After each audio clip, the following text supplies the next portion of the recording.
I found these guys out in the hallways here, so I guess we'll bring them in here and chat them up for a minute. How's that sound, everybody? We got a 3-time WWF Tag Team Championship tag team coming up on the stage, and that's the best you can do? Give it up for Money Incorporated. Jimmy Hart is a member of Money Incorporated. I will hear no Jimmy Hart slander out there. Before we start, I've got to be the worst manager in the world, and I'll tell you why. One reason, many reasons, but I used to manage these guys, right? We had the belts, the championship, right? Oh, Vince heard me. I got to say titles. I'm sorry, no belt. Titles. But I managed them. I turned on them to help Brutus out, who were the champions, and I left the champions to manage, which I love Hulk and I love Brutus both, but can you believe that? I did the same thing with the Harrt Foundation. I turned on the Harrt Foundation, who had the belts, to manage the Nasty Boys. Oh, thank you. We'll very never much. forget it, Jimmy. And you turned on the natural disasters to help them. That's right. I can't believe it. What's wrong with me? I need help. But go ahead. I'm sorry. You tried to shake my hand earlier. I got to count my fingers to make sure you didn't take any of them. Just watch your billfold. That's why I'm going to put it on the other side. No, it's an honor to meet all of you, chat with all of you guys. You guys are obviously wrestling legends, every single one of you in your own right. And collectively, as a unit for Money Incorporated, like I said, 3-time World Wrestling Federation Tag Team Champions together. What was that experience like? In a loaded tag team division, you had the natural disasters like we talked about, the Legion of Doom. The Steiner brothers came in during your run, and you guys beat the crap out of them. Don't tell Scott I said that. I am a prime candidate to be broken in the Steiner recliner, and we don't need that. So Don't forget the Bulldogs, right. the Nasty Boys, the Rougeau brothers. The list goes on and on. You guys destroyed all of them to hold the belts 3 times. Got to be a whirlwind. Well, you know what? We were really good at cheating. You just never got caught. That's what it is, right? Now, I've had a burning question at this time because it made sense for you guys to be together, money-themed bad guys in the World Wrestling Federation. But there was one guy that I think should have been a prime candidate to join Money Incorporated, and that was Repo Man. Right. And he never was around you guys. I felt like it was always it would have been a clever idea to have him just repossess some of the stuff that people didn't pay taxes for and everything. That ain't a bad idea. Right? WWE, I'm available. Well, I think the difference is that would put you in a 3-man tag situation, which they didn't, do very often. So it was more of a tag team division. So what was working for Ted and I and Jimmy seemed to be working, and and Larry later Barry Darso became one of, what was their gimmick? The tag team. right, but Demolition, yeah. Yeah, Demolition. So that was a really good tag team as well. So Yeah, but Repo Man, it's like was a tag team. So what Mike's saying is like Repo Man was another wrestler. He wasn't a manager. So Yeah, you guys had the role with Jimmy Hart. If there is that would be a pretty good if we ever had a 6-man Right, tag team match. which, like, you go to Japan and they have a lot of that. They'll have like 8-man tags or 6-man tags. So that would be a fitting position with a Repo Man in that situation. But they just didn't do that, at WWF at the time. They would have had a trios belt then, because now trios are all the rage in American wrestling. But if it was back then, I would have pushed for Repo Man. That's it. So, And you know what, Chris? I love being with them because Ted and Mike, whatever they want you to do, I just listened to. I said, what do you want me to do tonight? We'll let you know. I said, okay, thank you. So I'd either throw the megaphone, trip somebody, or just cheerlead. So I was happy being with them. It was great. well, you've got 2 guys here that are phenomenal minds for the business. Like you guys, especially by the time you got to be Money Incorporated and they put you guys together, you guys had been around for a while. And I mean that in the best way possible. Like you guys were veterans. You kind of knew the shortcuts is a bad way to say it, but you knew the shortcuts of how to get where you wanted to go. And so putting you guys together just made it that much better. Yeah, I agree with that. It's a good tag team works from the beginning. You just kind of work off of what the other guy's doing, and really you don't have to speak that much because you're kind of thinking on the same lines. And when this guy stops, get tagged in, you know where to go and what you want to do. So that doesn't happen with everybody, and that's why some tag teams excel and some don't work as well.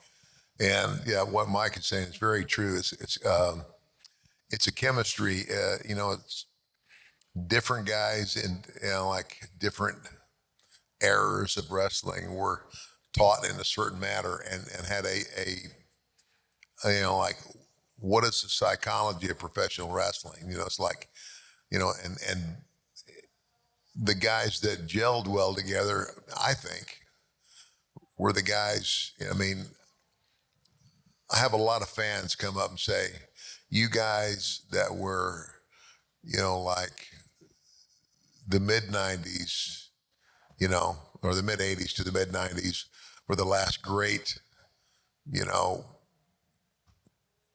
generation of wrestlers. That's because we were the last generation of wrestlers who learned our trade the old school way. And the old school way was, we didn't go to a school. We didn't go to I know the WWE has a facility down in Orlando, and it's great. But here's the thing. Those kids are learning how to be wrestlers, but they only have the opportunity to wrestle in front of a crowd once a week. We wrestled in front of a crowd every night. And when you wrestle in front of a crowd every night, you begin to realize that every crowd is not going to respond the same way. And if you do something in a match and you don't get the response that you expected, then you need to be able to think on your feet and shift gears and do something else. And in its simplest form, that's the essence of wrestling. It's kind of like, I don't know, somebody told me once that Vince didn't really like wrestling, and it's kind of like wrestling is the bastard child of the entertainment industry, and he always wanted to make it something more acceptable. So he tried to make it more of like a soap opera. But where the fans are the concerns, the fans don't want the soap opera. They want wrestling. And the stories the main story should always be told in the ring. That story. And Mike and I grew up and we came from the same, similar backgrounds. I mean, this guy even had some amateur wrestling in him, but we were taught the same way, and I think that's the reason why we gelled so well together. I also think that, like, back when we were starting, you were taught by when you were a young wrestler, you would be paired with a guy that has been wrestling 15 to 20 years. So you kind of learn from that guy how to understand and listen and what worked and what didn't work, where now you have two guys that are on the same level and they're trying to learn from each other, and there's not really a teacher and a student. That was the benefit we had, because that's how you started out. They would pair you with somebody that was like a mid-card guy that maybe had worked on top in a different territory at some point, but they were getting older in their career, but that was their job, to groom young guys coming up. And Mike, you said it very well. And because there's a lot of times on occasion when I will watch, and I don't watch a lot anymore, because when I watch, I get frustrated. When I watch, it's like, the guys especially look like they're just doing a trampoline routine. Boom, boom, boom. They go over the top rope, they hit the floor, and they bounce up like nothing happened to them. Tell the story, sell. I'll be honest with you, I think the girls do a better job of telling a believable match than the guys. I really do, in the WWE today. But that's the essence of it. It's telling that story. And, and we know, Vince, years ago came out, and everybody has always wondered. It's kind of like, wrestling, we tried to protect it like, it's kind of like a magician. That magician really didn't make that rabbit disappear, but he disappeared. But it's, how did he do it? And that's the thing about pro wrestling. You know, it's always been sports entertainment, but we tried to present it in a very believable way. And I think that's disappeared. And that, in my opinion, is what's wrong with wrestling today. So, Do you think that has something to do with, you know, you guys touched on the territories, and you had different areas that kind of had different, you know, like Memphis kind of felt one way, and, you know, the Northeast kind of felt another way.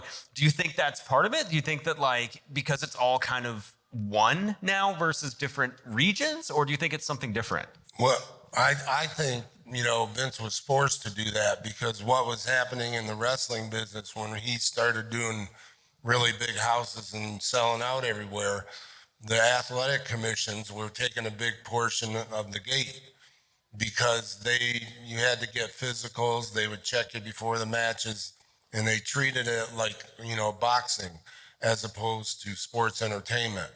And that's why he came out and said, this is all entertainment, because then they couldn't charge, the commission couldn't control what they did. Like New York City probably took 30% of the house on a Madison Square Garden show, which already the building was a huge amount to run there.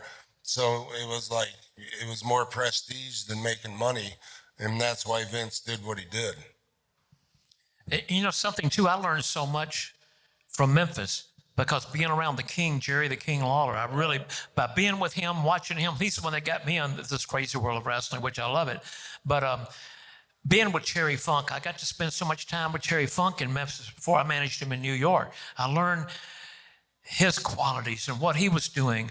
And then being with Rick Rude, I managed Rick Rude in Memphis, and King Kong Bundy and Jim the Anvil Neidhart before they put us with Bret Hart. And the Iron Sheik, believe that or not, you know, the Iron Sheik and I were together for a year or so in Memphis before we went to New York. But like I said, just being around all these guys. And then I had a chance for the Briscoe brothers when they came down there. Oh my gosh, was that unbelievable? But I was just being with these guys down there, and I was able to watch and look and learn. And that really helped me when I went to New York, when they put me with Ted and Mike over here, or the Harrt Foundation, or Earthquake and Typhoon, or the Nasty Boys, Rougeau Brothers. I'm name dropping right now. But so many people that I was able to be with, I wasn't just going to the ring going, oh, what are we doing with him? Oh, he's got a colorful jacket with our picture on it, so let's use him. But I wanted to always be there for them. And I realized on all of my interviews, if you go back, it wasn't about me, it was about them. And all my interviews, I always put my guys over. I was kind of like the hood ornament. They were the Cadillac. I was the hood ornament on a Cadillac, you know. But I've been so blessed. I look in the mirror every day and go, did I really get paid for doing this my whole life and being with these guys? So it's been great for me. And, you know, Memphis, obviously a huge treasure trove of, if you can go back and look at some old Memphis wrestling, if you've never seen McMemphis, what they call it, we chat about McMemphis all the time, a kind of bizarro world bringing New York talent to Memphis, and the roles were kind of switched, and it was a really crazy time. Well, it really was, but it was a great time too. But like, I was lucky enough to be with Andy Kaufman down there for almost 2 years. Lauder did the big angle on David Letterman, but I was stuck with Andy, which was a great deal. He was kind of different a little bit. Elvis passed away in 1977. This is 3 years after that. I'm with Andy Kaufman, or 2 years after that, and Andy still believes that Elvis is still alive. So after the matches at the Mid-South Coliseum, and usually we were on last every week with Lawler or somebody, he'd have to go by Elvis. So we'd go by Elvis's house. We'd sit across the street because he knows, Jimmy, I know he's going to come out there tonight, and we're gonna catch him. I said, okay, Andy, whatever. And I said, look, we can't stay too long because I've got to go all the way to Louisville the next day. I'm riding with Handsome Jimmy and Austin Idol and all those guys, King Kong Bundy. So I said, I can't be late. So we'd sit for 30 minutes watching the gate, and Elvis never came out. But that was Andy. Some people might say that they might be looking out, seeing somebody under one of these masks and think it might be Andy Kaufman out there. You never know. Hey, well, you know what, Chris, let me ask knows? you, have we got any questions for anybody? Yeah, I was going to say, we only have about 30 minutes here. I'm dominating all the questions here. But you're doing great. I believe we can ask some questions out here. Yes, sir, the bald gentleman in the front. Thank you, Dan. I know him. He came with me. That's The why. Rock was here first. Yeah, I thought the Pebble was here up front, but here. Okay, he projects. I can project. I don't mind. Grew up watching Superstars and Wrestling Challenge every week, and as a kid, we're watching that. And we're like, okay, this is every week they're in a different city doing a different thing. But of course, many of those tapings were happening, in one setting almost. What was it like doing one of those tapings for Superstars or Challenge, from the Fort Wayne Civic Center or wherever we always said it was? But what was it like being behind the scenes and being the talent there and working multiple matches? Well, before everything went to live television, you would only do TV probably every 3 weeks. This is like WWE. So you would go to Poughkeepsie, New York, and they'd have 2 days of TV in a row, and you might wrestle 5 matches in one day. They were all like 6-7 minute matches, and then you would do promos for the towns you were going to go into, and you might do in 2 days 40 different promos because those are all the towns in between those 3 weeks. So it was a lot different. And then a lot of times you would do 5 matches, and if you had the tag team titles, you would be in the dark match at the end. So you're doing 6 matches, 12 matches in like 2 days. And then you'd wrestle in the live events every night, with little time off. So the first time I went to WWE was like during WrestleMania 1. Barry Windham and I worked 300 days. And out of the 360 days of the year. And a lot of those times between the television tapings, and they used to run double shots on the weekend. Like Saturday, you'd have 2 shows, go to a different city, each one. Sunday, the same thing, and then you'd start back Monday. So it was exhausting, and it was so new. They would fly one night, you might be in Dallas, Texas, the next night in New Brunswick, Canada, then back to California, then to Cleveland. There was no rhyme or reason. You used to go to TVs, they would give you a stack of plane tickets with a big rubber band around it and a booking sheet, and that's where you went for the next 3 weeks. It was pretty crazy. Yeah, that wasn't quite that crazy by the time I got there because my first WrestleMania was WrestleMania 4. And when I came in, I think it was like we did the angle on the Saturday Night Main Event where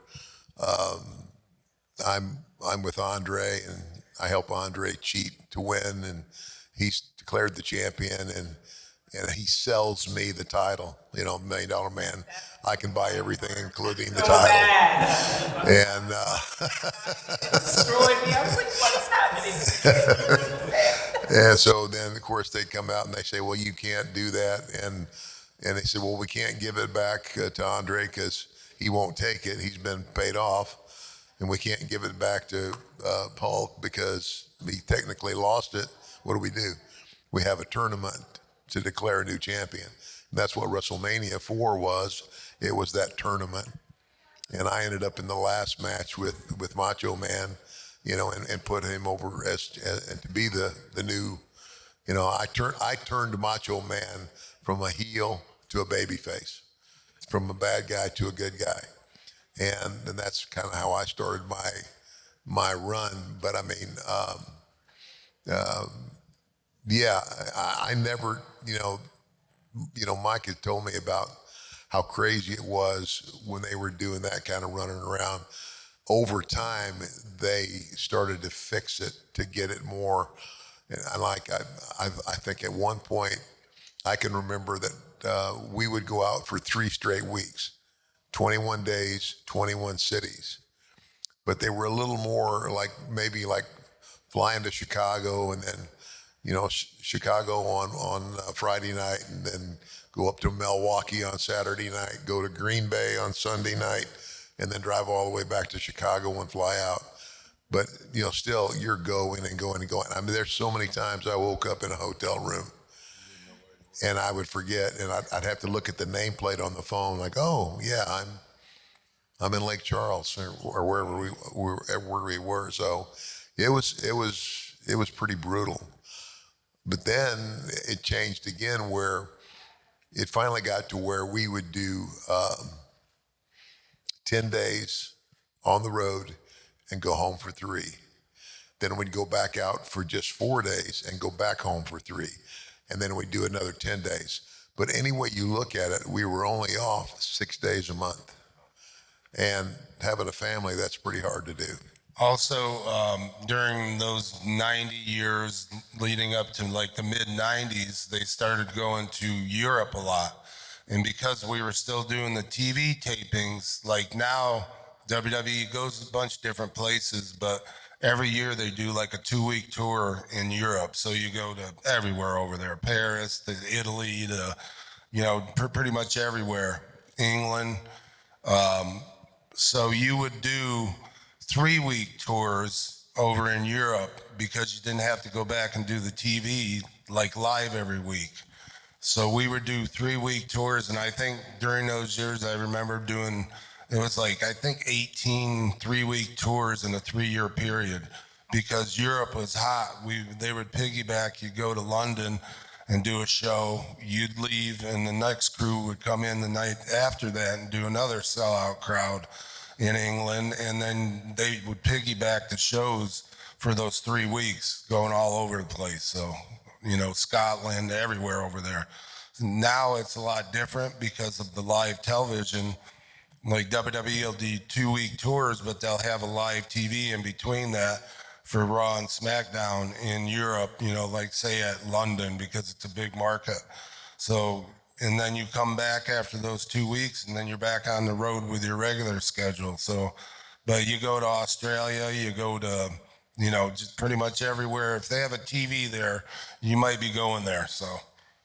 But you know what? This is what made it so tough on Ted, though. He had a limousine everywhere and a first-class ticket.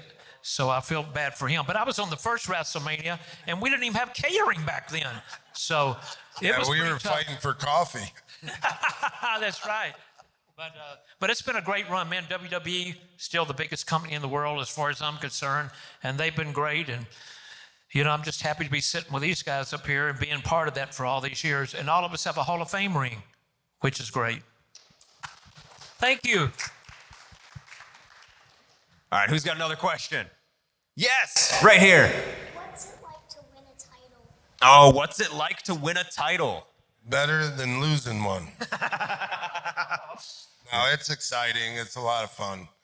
It's something different, and then once you have a title, though, you have to keep the pressure on to keep that title, and that's the hard part. Because if you're good champions, they'll leave it on you if you can do good business with other people and make it interesting. But it's fun. It's a good question. It's tough to get through airport security, I'm sure, with some of those. Well, they don't have to do that these days.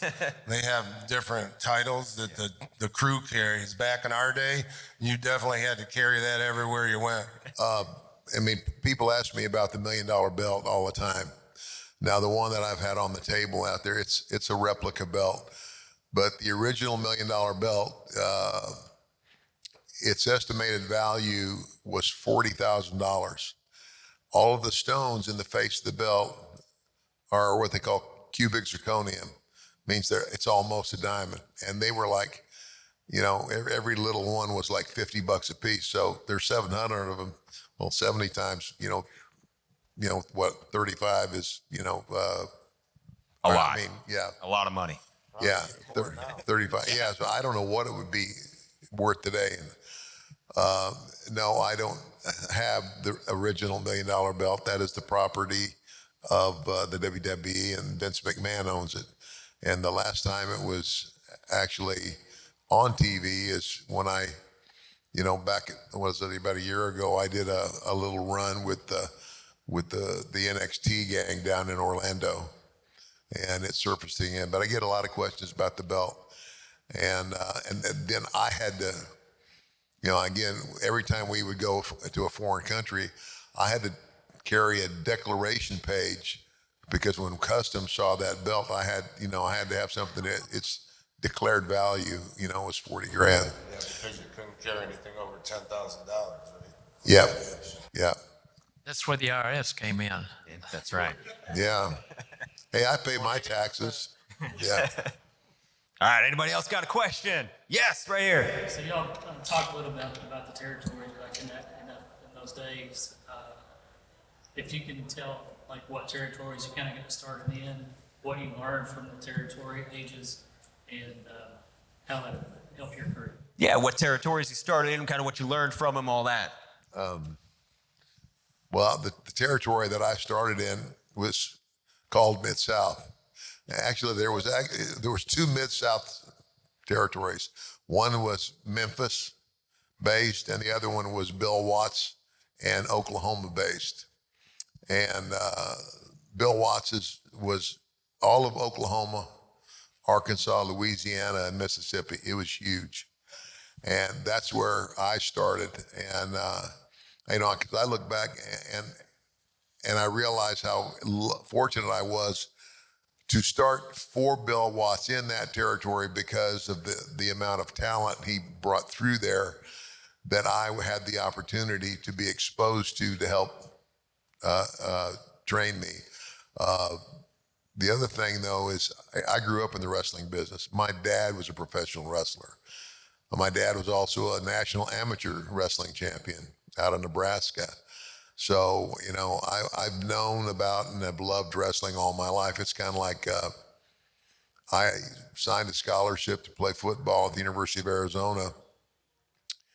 And this is after my father's death. And I lived in this little town in southern Arizona, 4 traffic lights, little place called Wilcox. And so I signed this scholarship, and now I'm watching TV one day and wrestling comes on. It's from Amarillo. It's that tape.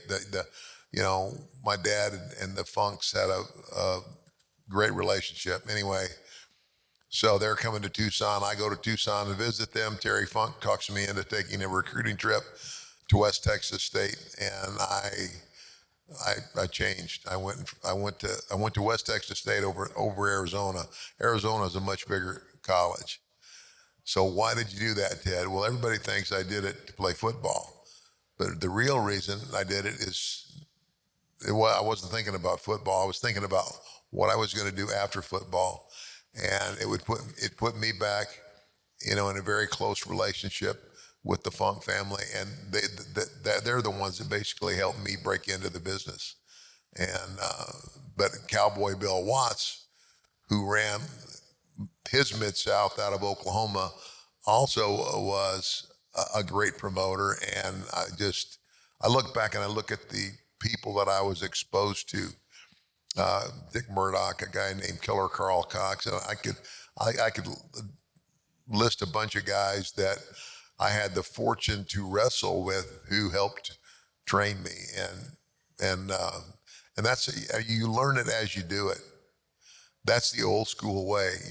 You're a young guy, you're on the first match every night in some little town, but the other guy in the ring is talking to you through the match and talking to you after the match, saying, "Hey, you remember when we did this in the match and you did this? Well, maybe you should have done this." Things like that. And for me, I think that's what's missing today. I mean, they've got a great program down in Orlando, but those guys only get to wrestle in front of a live crowd once a week. And wrestling in front of a live crowd every night, you find out every crowd's different, and every crowd's going to respond different. Maybe not all crowds, but when you get Pittsburgh, for example, was always a very hard crowd. In other words, if you were a heel, it was kind of like you get out there and you take over on the baby face, the good guy. And sometimes I think, what do I have to do to make you people mad? Cut his throat? Anyway, I don't know if you guys understand that, but I think that's the best way. And unfortunately, that way doesn't exist anymore. So it's a little harder for the new people, the new guys and gals getting in the wrestling business to learn their trade, because they don't get the opportunity to do it night after night after night. I pretty much started the opposite of what Ted just said, because I grew up, I went to college, had a scholarship for football, and I also wrestled at Syracuse, and I had never been to a pro match in my life. And at our wrestling banquet the last year, a guy spoke. His name was Dick Beyer, the Destroyer. And he had just returned. He lived in Japan 7 years and worked over there. He was a big star.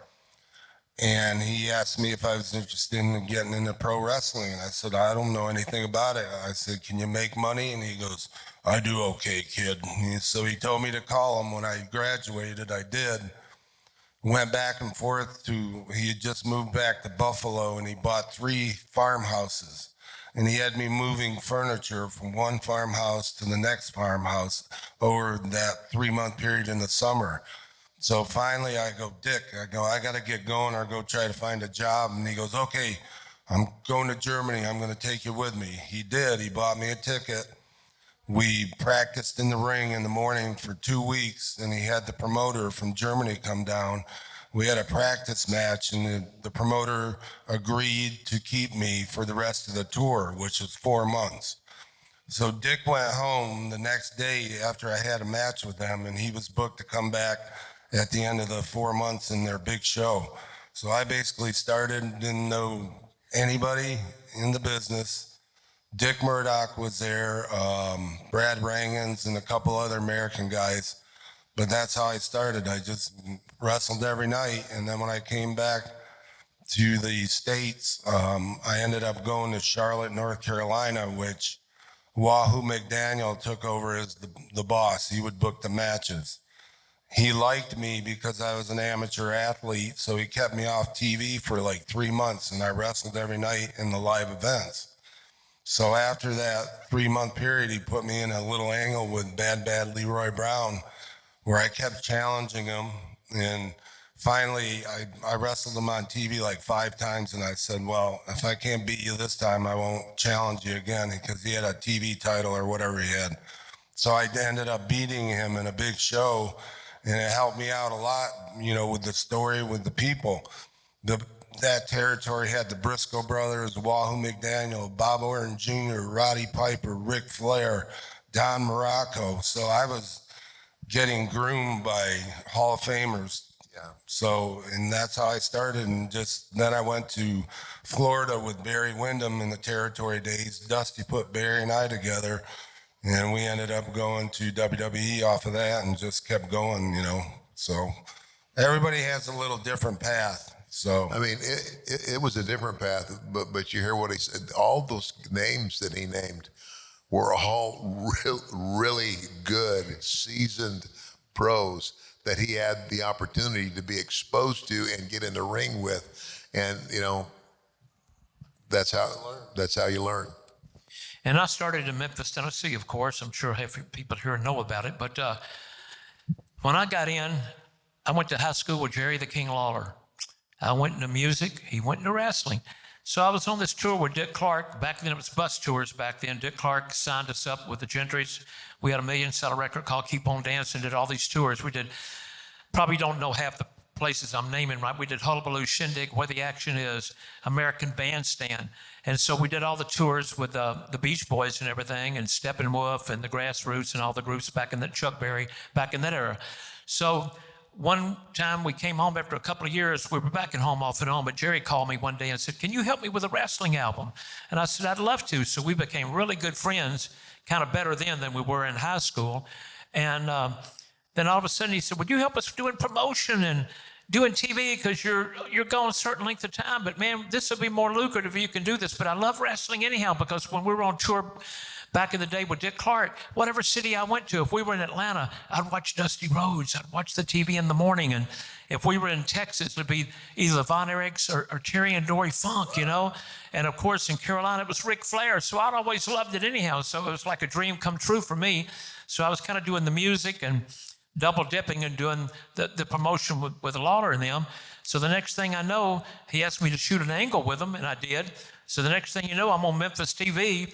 And then the next thing you know, I'm there for 6 years, and I got Hillbilly Jim was with us down there as Harley Davidson. So one day he called me and said, Jimmy, he said, Vince McMahon and them been trying to call you on the phone, but you won't call them back. I thought it was the reason I never called the number, because I thought it was Austin Idol or somebody calling me wanting to take them to the airport to TV, right? So I never called the number back. So finally, he said, yeah. He said, Howard Finkel's going to call you. And I went, okay. So Howard called me, and he said, look, Vince McMahon's going to call you in 30 minutes. So back then I was scared, because everybody Vince was kind of going in and taking talent out of different areas, you know? So it was kind of taboo to talk about what was happening up there. So I'm sitting by my phone, and all of a sudden Vince calls me, and the next thing you know, the next day I'm flying to New York. And I get off a plane up there, and he goes, we'd like to have you. He said, when do you want me to start? He said, can you start tomorrow? And I said, well, I'd like to, but I'm running TV Saturday for Jerry Jarrett and Jerry Lawler, and I've got the tapes at my house. And he said, well, look, I'll let you do that. He said, if you'll do that for them, I'm sure you'll do it for me. And I said, yes, sir. So I went back, got myself suspended with Lance Russell. And when Lawler and them came back, I thought they were going to go, well, how do we get you working? I said, well, King, here's what really happened. I signed with New York. And he says, boy, Jerry Jarrett's going to be upset over this. And I said, well, I'm sorry. So Lawler called me back 30 minutes later, and he goes, look, let me tell you something. Jerry Jarrett's going to sue you, and he's going to sue Vince McMahon. And I got so hot, right? I became Jimmy Hart. Then I went, sue me. I'm going to sue you guys for impersonating a wrestling promotion for the last 5 years. Did you know while you were gone, it was snowing down here, and you made me and Austin Idol and King Kong Bundy and the Iron Sheik four-way to drive all the way to Lexington, Kentucky in the snow, and I knew it was going to be canceled. And when I got there, there was a sign on the door, wrestling has been canceled. Then we have to drive all the way back, almost 12 hours in snow, and I said they had to pry my hands off the steering wheel. It was so cold. And so I said, that's okay. Do whatever you want to do. I'll sue you. And so finally they tried to get me to lose or leave town. I said, that ain't happening, because I knew I'd probably got my leg broke. So they let Eddie Gilbert go in and have a lose or leave town match. If he lost, Jimmy Hart would leave. But that's how it all worked out. But it worked out for good, because everybody that was in Memphis all of a sudden came to New York. And asking the question while ago, the most important match for me in my life was being part of WrestleMania 1, because if WrestleMania 1 had not been successful, I don't think we'd all be sitting up here now talking to you. So thank you for the question. And I'm jealous of Jimmy. Yeah, I'm jealous because he got to meet somebody I idolized, and I never got to meet him, Elvis Presley. So. Yeah, a real quick story on that. But I had a manager by the name Marty. This was after we had our million seller with the Gentry, Keep on Dancing. So a guy named Marty Lacker, who was one of Elvis's best friend, if you read the Memphis Mafia books, and George Klein. George Klein had a show called Talent Party, which was like a poor man's version locally of American Bandstand. So he got us on American Bandstand when we were out of high school with our Gentrys. And then Marty Lacker was his best friend, so he got us a record deal on Capitol Records. So one day we got to go to Elvis's house before I cut one of our songs. And that's when I got to meet Elvis. He came down the steps, and I'm looking, and man, he had the jet black hair, and he had a robe on, no sunglasses, though. But he came down and said, hey, Marty, where are you guys going? And he said, we're going over to cut a record on Jimmy at Stax Record Night. So he goes, well, good luck on it. Marty, call me when you get out. And that's what it was. So that was my chance of meeting Elvis. Hi, and good luck. Thank you. But it was a thrill for me back then. But that was a great part of my life. And Jerry Lee Lewis was there all the time with us, and Carl Perkins. I never got to meet Johnny Cash, though. But other than that, I've like I said before, I look in the mirror all the time and pinch myself. Did I really get paid for doing this all my life? I mean, can you imagine? Ted DiBiase, Irwin R. Shyster with Mike Rotunda, of course, and the Ruccio brothers, the Nasty Boy. Well, the Nasty Boy's a little bit there, but no, I love them. But and being with Hulk and being with the Harrt Foundation, and I've just been blessed. I mean, I really have, to be sitting on the stage with these guys and doing this. And thank all your fans for coming by the tables today, doing pictures and autographs. We're so grateful. Yeah. Yeah, thank you. Absolutely. That was cheap applause for me. Thank you very much, and these guys. Thank you so much. The cheap pop. Are there any other? We have time for another question. Yes. I've always heard that after you were given the $1 Million Man moniker, that he wanted you to live that life like all the time, even in public. Did he bestow that life for the rest of your tag team after you guys won the titles by any chance? No. So when you became the $1 Million Man, you were bestowed that, pay with $100 bills for everything and go first class. Did that carry on once you guys became Money Inc. For the longevity of your career, or did that stop once you became a tag team? Yeah, I mean, we did that long enough to establish me. I mean, it's kind of like.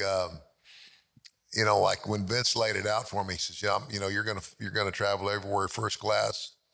He says, you're gonna have limousine service in all the towns. And he said, I don't want you staying at any more Holiday Inns.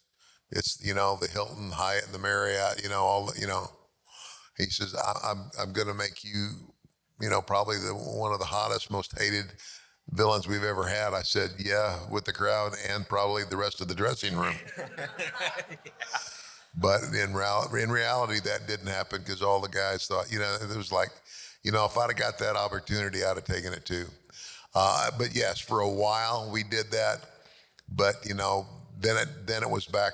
Then it was cut back to the limousines were only in it only for like the big pay-per-view events, and the rest of the time I would rent a Cadillac. But Vince is still living that gimmick. Yeah. Well, At about a $3 billion worth.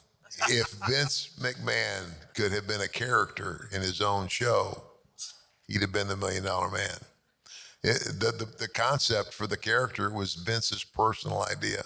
That's why I always thought he would have been the $1 Million Man. But now he's the $1 billion man. Yeah. Sure.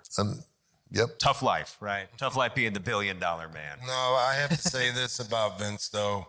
He is a workaholic. He puts in the hours. And he always did. So, maybe that's a lesson to be learned. Yeah. There's stories all the time how he doesn't sleep. Like he's always. Yeah, I know. I was a producer for 13 years, and it'd be a 22-hour day, and Vince would be calling you about something you wrote in a report, and I'm like, oh my God. And it'd be 4 a.m. his time. So yeah, he put in the hours. That's why he was successful. Yeah. Yeah, and I totally agree with that. I can remember, when I was a producer for a little while, and it was just, it got to me to be, I just, I loved what I did in the ring. And I didn't love so much the producer deal and the grind again. And so because I was able to get out, I got out. But while I was there, same thing. I mean, I would watch him, we do like all of this TV. I mean, exhausting days from like noon till 11 o'clock at night, and occasionally I would get to ride back to Connecticut on the company jet, and he would get on the plane, and everybody would get something to eat, and then he'd put his glasses on, he'd pick up that book, and I think he kind of caught me because I was just watching him, and I was thinking to myself, man, this guy he eats it, sleeps it, lives it. And I think he kind of, when somebody's looking at you, you kind of, and he looked up at me, and I smiled at him, and I said, Boston, does this ever quit? And he laughed, and he said, unfortunately, no, it doesn't. But I've not always liked everything Vince does. And, he even said that. He said, we can agree to disagree. He said, if you don't like something, tell me. I want you to tell me. He says, but don't come and tell me you don't like something without having an idea of what else we could do instead. And that's perfectly fair. So, yeah, I mean, obviously, Mike and I wouldn't be sitting here having this conversation with you people had it not been for Vince McMahon and what he did for us. So. Yes, sir. So you guys are both producers later in your career. How difficult did you find it to work with the younger talent? Because you came from the era where you got to finish and called it in the ring and told a story, and now they all just do high spots. Did you guys just butt heads all the time with the talent? Well, that's why I hated it. I hated it because the idea of sitting down with two wrestlers and mapping out an entire match just was so foreign to me. I mean, the whole time I was there as a wrestler, I didn't do that. I mean, I had the finish. I knew how long I had, and I knew, okay, if I've got to get so much done in, say, 10 minutes, well, I can't do a whole lot. Well, so I would, you decide, well, I'm going to do this or this and that instead of 15 things. You're going to do 5, but it was just so foreign to me. And I don't know if it was just me, me mentally refusing to do it or what, but I didn't like it because it didn't work. I mean, to me,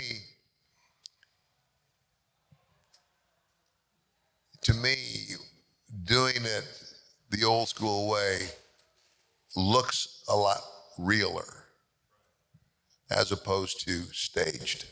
Was the mapping out what they do now a byproduct of them not getting to work with seasoned veterans like you guys did when you came through?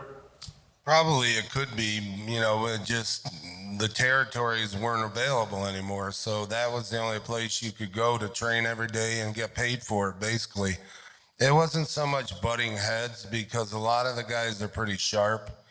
It's every once in a while you get a talent that thinks they know everything, and then some of them don't. And you're also given a directive of what Vince wants, so you have to make that clear to him. This is your parameters. This is what you got to keep it in. But there, in my opinion, still is a lot of good talent. They just do things differently, And I'll tell you, it's pressure because everything's live TV. It's not. Vince never told us what to do wrestling-wise, never. But then he got involved because everything's live television. You can't edit anything. If it happens, it happens.